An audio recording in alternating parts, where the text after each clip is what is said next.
I'm David Wilcock. I've been writing articles online about UFOs and forbidden science since 1996, after I was fortunate enough to hear firsthand testimony that we are not alone in 1993. I have also been writing my dreams down every morning since September 1992. Although most people don't think their dreams have any value, the last 18 years have proven to me that we all have a higher self guiding and directing our lives and ensuring that we meet up with whatever we create. People always ask me, what can I do to help my cosmic evolution along? So I have some suggestions you may want to consider. First of all spiritual traditions say that we're here to learn love. I've seen abundant evidence in a variety of scientific studies that love is written into our genetic code. For example, Dr. Glenn Ryan found that love actually causes conformational changes in DNA. The DNA molecule actually heals itself in the presence of loving energy that is sent through intent.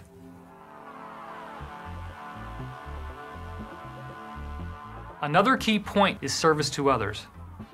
One of the philosophical texts that I've used extensively in my work is called the Law of One series, 5 books that emerged in the early 1980s. In the Law of One, it spells out the genetic changes in the galaxy that propel us into this new world, which they call fourth density. They also do indicate that the time period of 2011 to 2013 is when we reach a quantum leap in this transitional process. Most importantly, they say that fourth density is a realm of existence on this planet that is 100 times more harmonious than what life on Earth is like now. In order to be ready to inhabit this new world, we must reach certain minimum requirements for what they call graduation. Those minimum requirements only involve having a 51% desire to be service to others, rather than manipulating and controlling others, or what they call service to self, in order for us to be ready for graduation. When this same source was asked what is the best way to serve others, they said to seek the heart of the self. Again, I believe this refers to the fact that when you really understand your identity, it will not end at the boundary of your skin to the air. You begin looking into the faces of others and seeing yourself. And for that same reason, why would you want to manipulate or control them? To serve others is to help yourself. This also seems to appear in Eastern mysticism through the so-called vow of the Bodhisattva, where you say, I seek my own enlightenment for the sake of all beings. There's clear and undeniable evidence that this Bodhisattva vow allows you to resonate an energy field that actually changes how other people think and feel, such as the so-called Maharishi effect, where a group of 7,000 people in meditation actually exerted an effect on terrorism around the world to such a degree that there was a 72% reduction in the amount of terrorist activity that took place during the time that this group was meditating.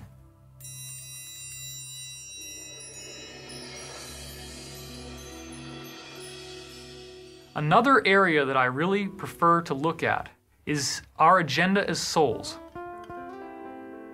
If you study the works of Dr. Michael Newton, such as in his books Destiny of Souls and Journey of Souls, he reports a process where he used hypnosis to regress people to the periods between their lives. Not just a past life regression, but an in-between life regression. When he did this, he found that everyone kept saying the same things about what they experienced in between lifetimes. And he collected this data over the course of 20 years, during which time it was remarkably consistent. I was astonished when I recently read Destiny and Journey of Souls and found out that the words that were given in these books fit with this Law of One philosophical material from the early 1980s so well that it seemed as if both of them were talking about the exact same cosmology, as if everyone on the other side of the veil knows that these things are true. The most important points that emerge in Dr. Michael Newton's books are that every one of us has a soul, and that soul is clearly aware that it has a spiritual agenda it wishes to fulfill in each lifetime. No matter how lost or confused we may feel that we are, even if we're homeless on the side of the street or desperately wrapped up in a world of addiction and pain and crime, we all know that we have a job on this planet. And ultimately that job is to learn to love. And if we don't get it in one lifetime, we'll keep coming back over and over again.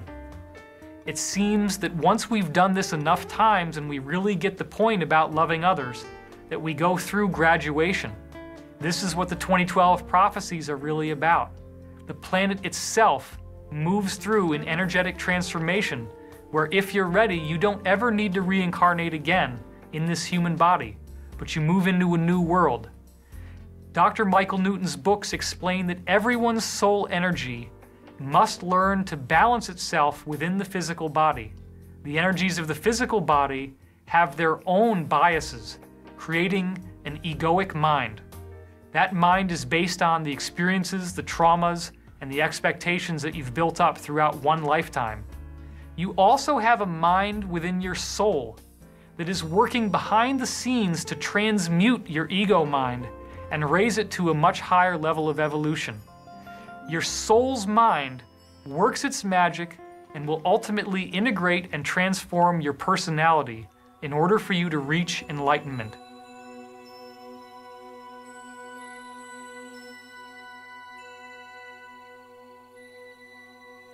Another key concept that I would encourage you to explore is what I refer to as the Fool's Equation. This equation says that if I get X, whatever X might be, then I will be happy. Well, this is really silly, because if you're wishing for something that hasn't happened yet, and you decide that once that thing happens that you will be happy in the future, then you never claim any happiness in the now. So what I do is to turn that equation backwards. If I am whole, peaceful, and happy now, then I will get X, whatever it is that I want. Or as many others have said, you create a loving space within yourself, which then allows loving energy to fill it.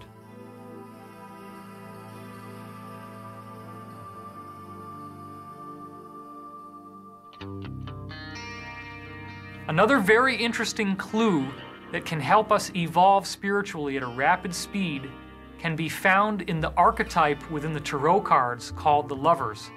These archetypes, according to the Law of One, actually represent patterns within the mind of the galaxy. The galaxy itself has set up these 22 patterns of thought that we are meant to evolve through as we become enlightened. The archetype known as the Lovers features on the tarot card a woman, a man, and then over them an angelic being. The deeper meaning behind this card is of a choice that we make within ourselves as to how we will approach our higher self. Do we see our higher self as a maiden, virginal and pure, or do we see it as a prostitute? If we treat our higher self as a maiden, then the idea is that we listen to what she wants and we learn to dance with her wishes accordingly in order to get what both of us want. Whereas if we treat our higher self as a prostitute, we barge in the door and say, this is what you're going to do for me, and this is what I expect. Obviously, by treating the higher self as a maiden, you actually learn to tailor your expectations from life. So you're not just saying to the universe, gimme, gimme, gimme. You're actually learning to listen to what your higher self may have as an agenda for you.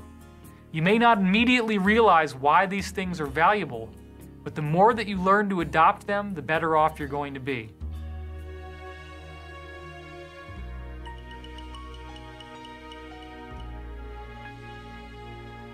Another very important concept that really helps you prepare for this shift that we're now moving through is what I refer to as the original wound. I discovered a long time ago through deep meditation on the human condition that we all have the same basic wounding at the core of our soul. This wounding appears to be the root of all addictive and compulsive behaviors that we would ever get stuck in. This original wound is an illusion, but it becomes very compelling to us, and it buries deep within our subconscious mind to the point that we don't even realize it's there. This wound comes from the sense that the Creator has abandoned us and we've been left exposed and unprotected on this planet.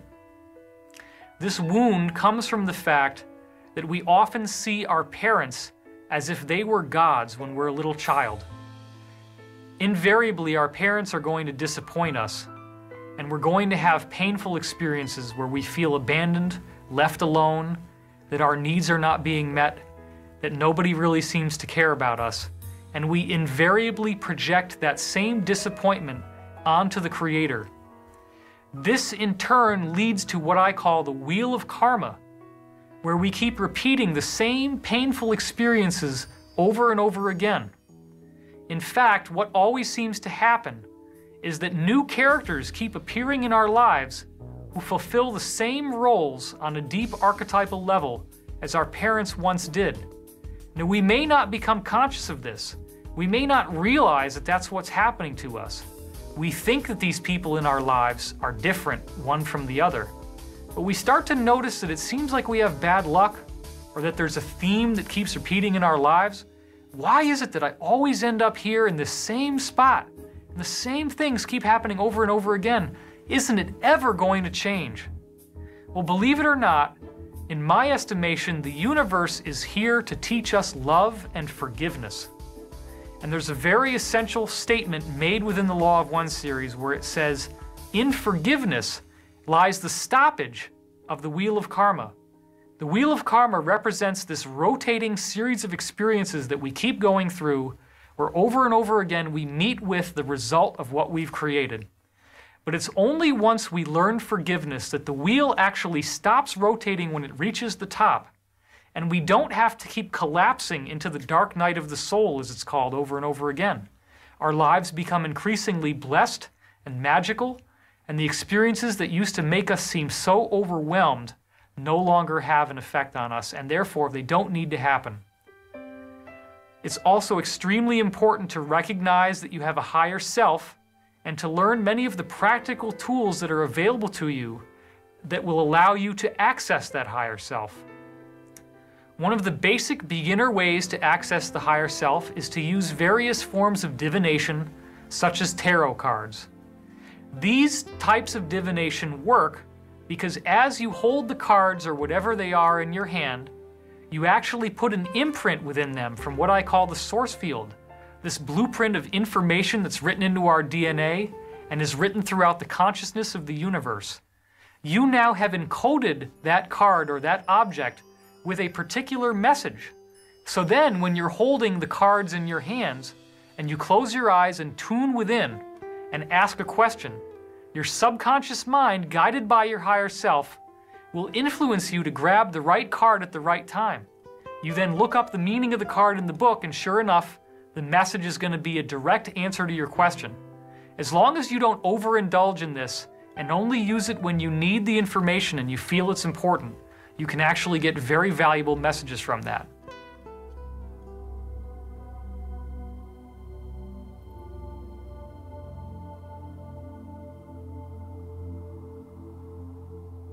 Another very central element of our evolution is in dreams. This is why every time I do a weekend workshop, I have an entire section devoted to sharing dreams from the audience and interpreting what they say in terms of symbolism. Our higher self uses dreams not just by accident, but to convey symbolic information that gives us clues to the issues that are affecting us in our lives right now. The big secret of dreams is that the entire environment is a reflection of yourself.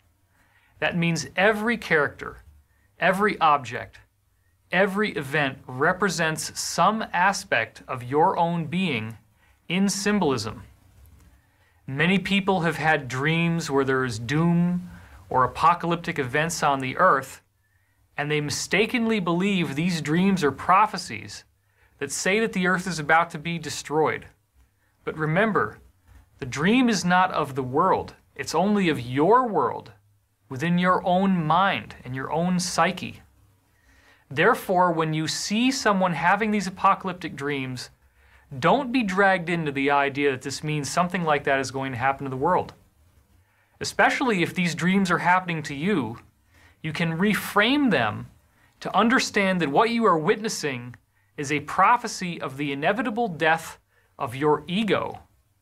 This is a part of your mind that has been clinging to this reductionist, scientific, skeptical belief that you're all alone in the universe and that once you die, that's it, and there's nothing more to who you are.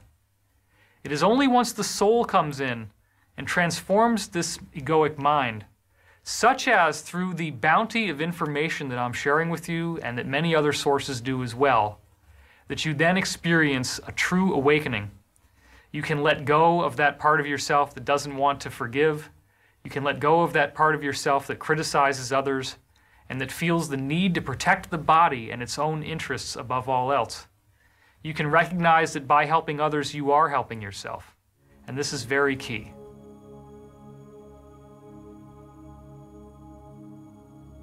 In my opinion, the best way of all to access your higher consciousness is through meditation. By stilling your mind and moving into that state of perfect peace, you are able to reach that place where the thoughts within your mind are increasingly the thoughts of your higher self. One of the interesting facts that most people do not realize is that you do have thoughts within your mind that come from the higher self all the time. The key is that those thoughts are often being obscured by the fact that you are pulled into the past through guilt and pulled into the future through fear. If you can get past those influences and be here now, what begins to happen is that you awaken to the love that is present in this moment. You don't need to be so preoccupied with how you look or with what other people think about you, because the haters are always going to want to hate. People are always going to want to laugh at you.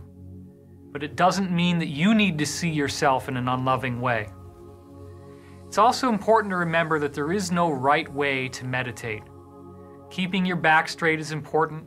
You may have a mandala that you choose to repeat out loud or in your mind. You may also see a particular visual image or something else that you like to concentrate on in your head. But the real trick is to slow your mind down to the point where this constant chattering of what we call the ego has been subdued. Your mind becomes pure and empty from many of the thoughts that would normally preoccupy you. This doesn't mean that you never have any thoughts in your mind. They will always be there. What it does mean is that the thoughts that come through your mind are increasingly coming from cosmic consciousness. Within this state, you can seek answers to problems that you may have in your life, and you will gain clarity.